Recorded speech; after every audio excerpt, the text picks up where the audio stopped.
Hi, I'm Xiaojie, an English and Chinese speaking psychotherapist and also director of KenoX.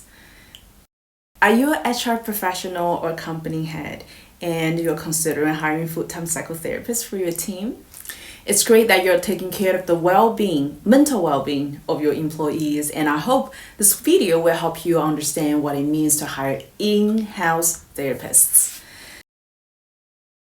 I refer to in-house therapists as therapists who are hired directly by the company as a full-time employee.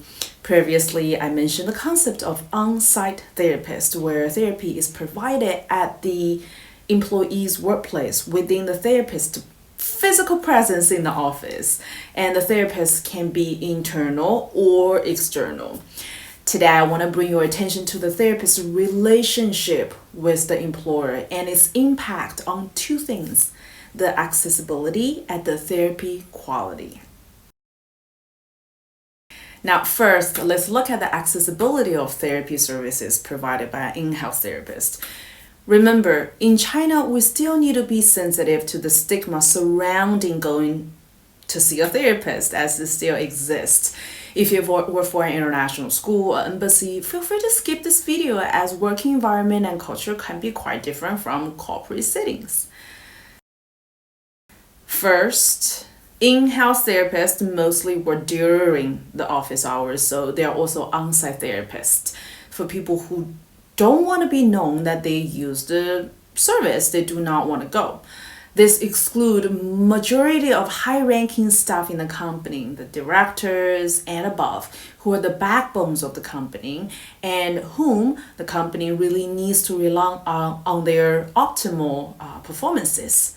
The top-ranking employees are likely to be high achievers who are known for their strengths, their good performances, and their competitiveness. So going to see therapy is still viewed as a sign of weakness by themselves, or they worry that their subordinate or their peers might know and view it as a weakness as well. So when they have heart problems, and they do because they are humans as well, they are less likely to go see an internal therapist, especially during office hours, because likely they do not have the time during the office hours anyway. Second, the concern of confidentiality in therapy sessions, because in-house therapists do have a direct reporting line to the HR department. This setup alone makes some employees concerned about whether what they disclose in the therapy session will be reviewed to HR or other colleagues. Therapists could also face difficulties when working with non-therapists in their working environment, especially when the therapist line manager does not respect confidentiality. Confidentiality is a core element of that, but that does not guarantee that all the clients will feel safe enough to come into the therapy room.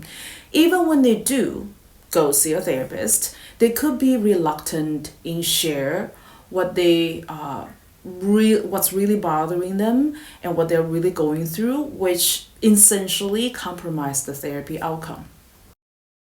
These two reasons explained why employees are not using the in-house therapy services provided for free by the company.